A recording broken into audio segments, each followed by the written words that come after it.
It is said that you make your own luck. Perhaps this is so, but surely the hand that you are dealt has something to do with this, doesn't it?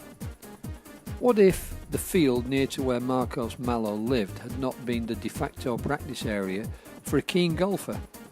And what if Marcus had not found an old club and some balls lying in the field? What if the local town had not been building a golf course at the same time Marcus was learning to play? And what if Marcus had not been diagnosed with a cancerous tumour in his shoulder when just 16 years of age, which resulted in an amputation of his right arm? For answers to these and much, much more, please enjoy my fascinating conversation with Marcus Malo. Marcus Malo, it's a pleasure to be with you, and I'm here in your home country of Sweden, in Stockholm. Yes. And you're going to play in the Swedish Open, I know, tomorrow. And I'd like to know a little bit about how you got started in golf in the very first stages. So who gave you the club the first time? Actually, I found the club on a field. Really? Yeah, and a few balls, and tried to just hit some balls. And how old were you then? About 12, maybe. Yeah. And had you seen golf before? No, not really. It wasn't a big sport in Sweden at that time, so no. So you found this club on the ground? I didn't know how to grip it, or I just tried to hit some shots with it. Yeah, and we had a big field just outside our house, where it was a guy that used to practice there.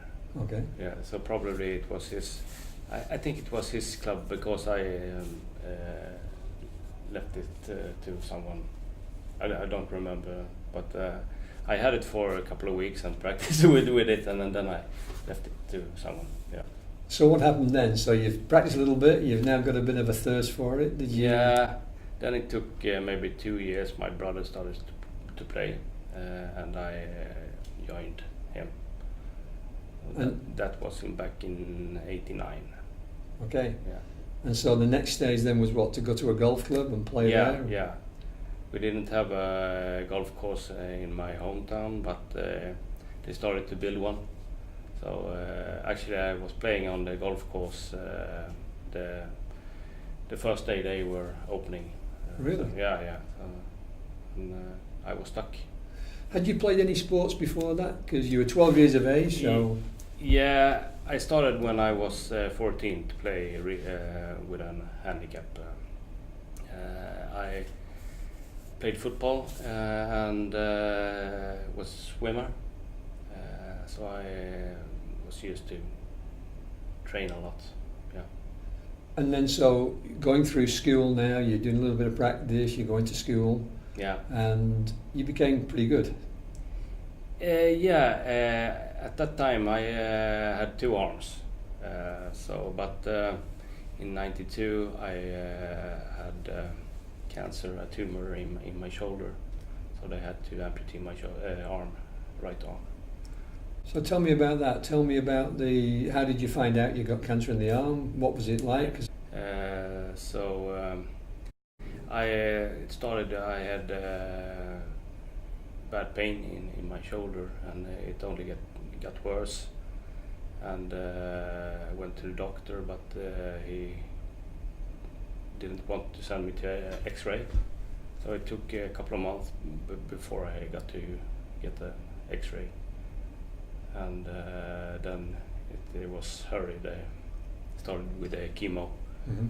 A couple of days after, I realized I had a tumor in my shoulder, and it spread all over my body. So I had metastasis in both lungs, in my leg, and in my back, and pelvis as well.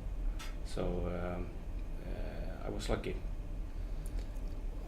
It's hard to imagine what it would be like at 16 years of age to get that diagnosis and to have that that amount of things to deal with. So what was going through your mind at the time? Actually, I was focusing on just be healthy again and survive. I didn't think much. It was a very tough chemo I had, so I lost 20 kilos in 3-4 weeks. So it was not much of me left. No, not at all. And so at some point then you started to recover? Yeah. And at that time then my guess is that you were having to go through regular checks, maybe every month, every 3 months, every 6 months, hopefully every year. Yeah. And finally you get the all clear. Yeah. So how long was that from your chemo? I think I was declared as a healthy person 10 years after. Okay. Yeah. No, but the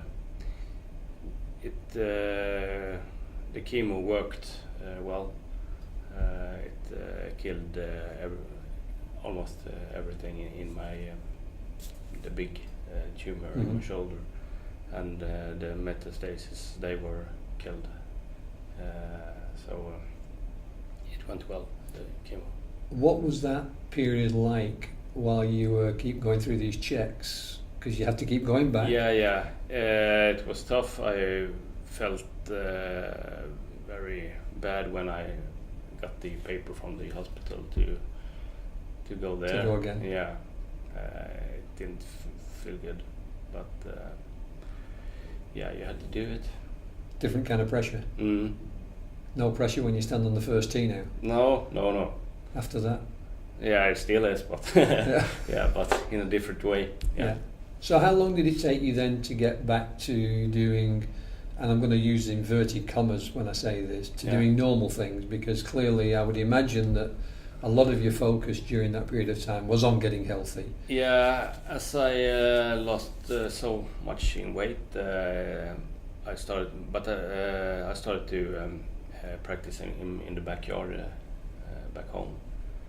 It was enough, but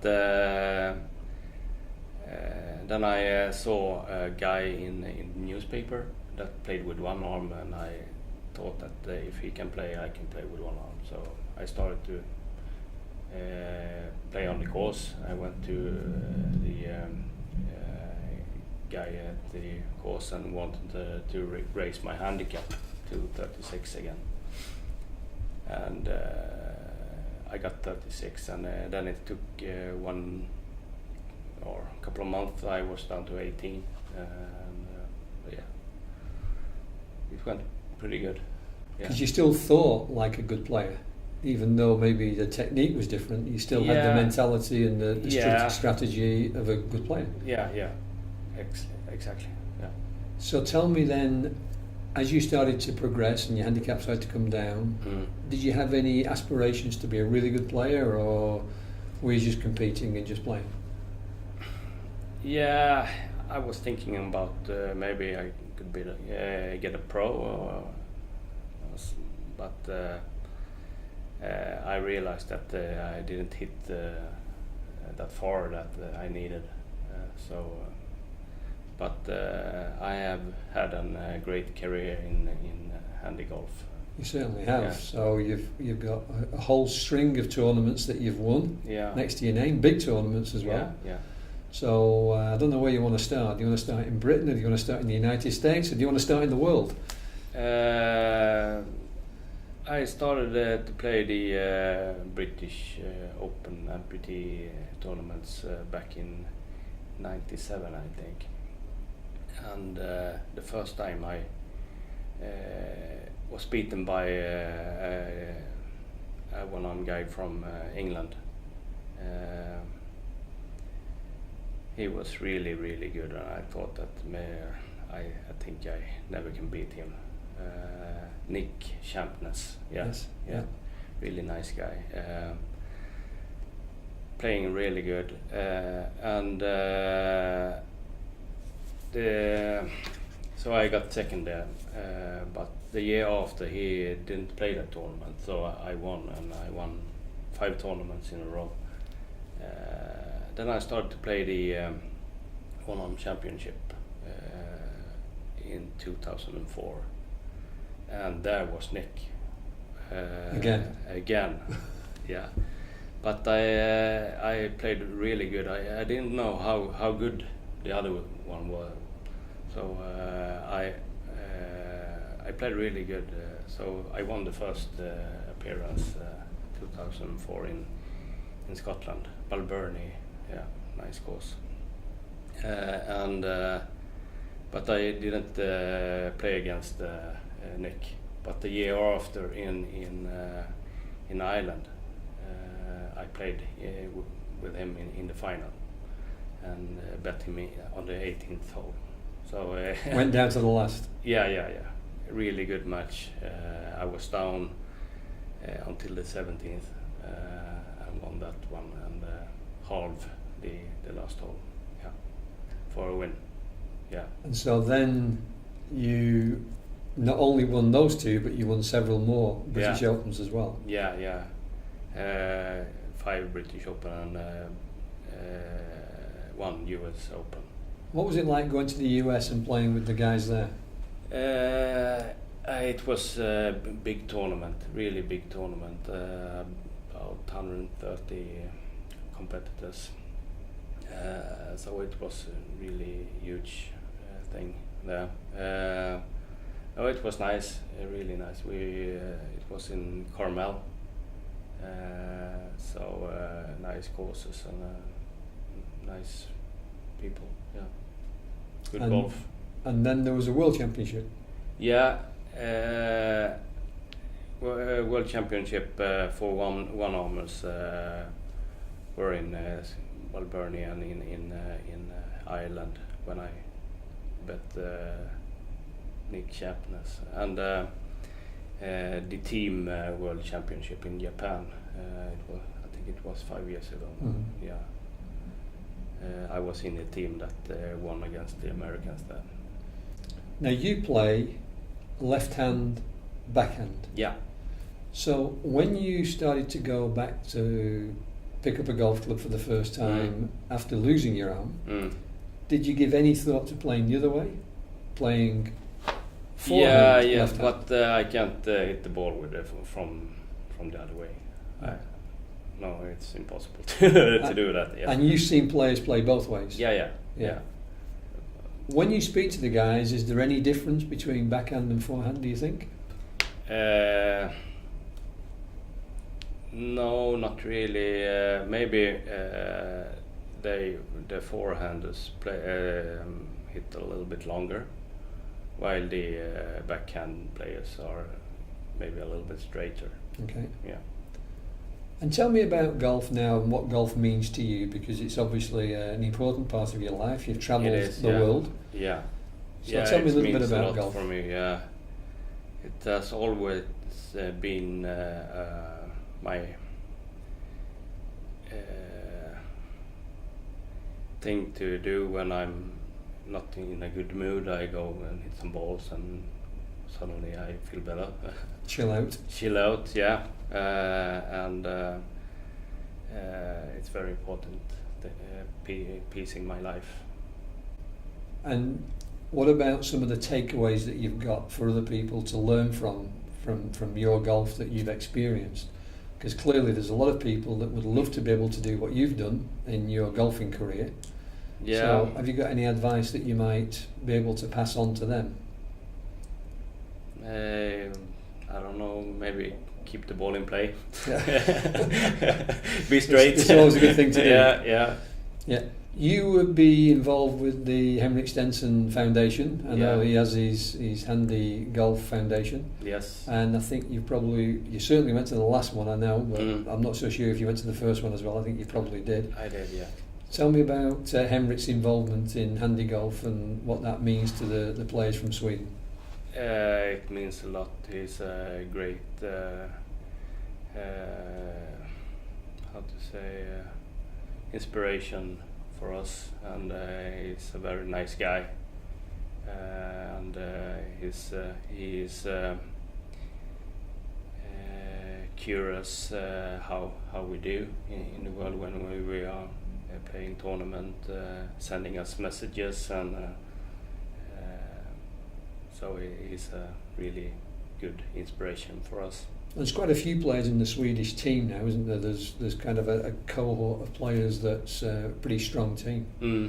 So do you get together very often? Not very often. We have a couple of tournaments, and we have a spring training camp every year, and 2 years in a row we had the Stensson training camp as well. But we keep in touch. We have a Facebook group, chat group, that we can chat with each other. It's just fun.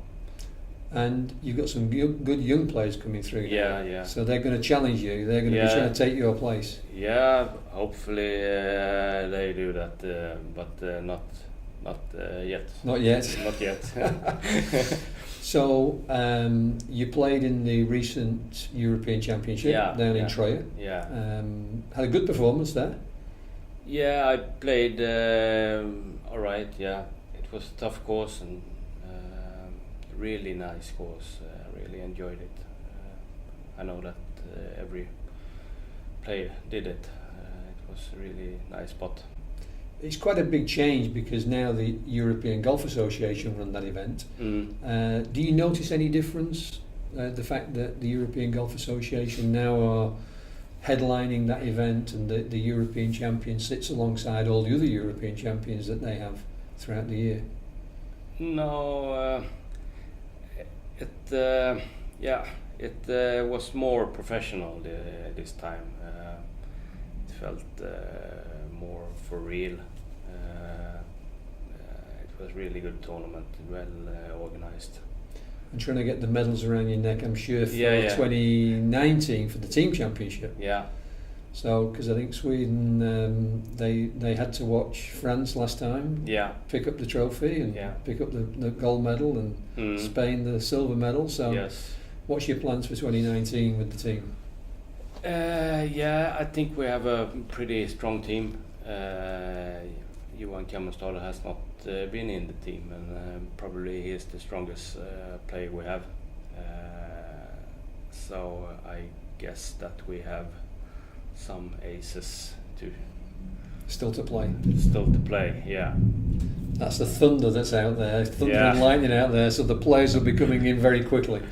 I've just got a couple more questions for you. So one of them is if we can take you back to 16 years of age. Yeah. And we take you back to that day when you got your diagnosis.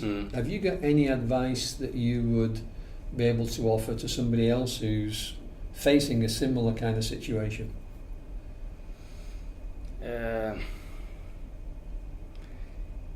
No, actually, when I got the message that I had cancer, it felt like relief because now I knew what it was. I only had extreme pain for a long time, and they said to me that you have a 50% chance to live, but I thought that 50% that is good. Yeah, so I didn't. I was thinking positive all the time, and that's the main thing to do in such a situation. I think positive. Tell me one more thing about have you always been positive? So if you can go back to your very early days, because some people are going to get a diagnosis that says it's 50-50, and they're going to go, oh my God, I've only got a 50% chance of living. Whereas other people are going to go, oh, that's not bad, 50% chance of living. So you obviously had the second one, and so that's a pretty positive outlook on life. Yeah. Always the same? Can you remember? I guess that I've been quite positive all my life, but I haven't been in such a situation before. So, but I guess I've been positive. Just to close everything off, Mm. what about some aspirations that you might have for the future? What are you looking for in the rest of your golfing career? I want to shoot under par. I haven't done that. Yeah, so that's a goal. And I still think it's very fun to play, and I think it's fun to practice, and I want to improve, be a better golfer. Well, I wish you all the very best. I'm sure you'll achieve your goals. Yeah. And look forward to watching your career and play well this week. Thank you very much. Thank you. Mm. Good man.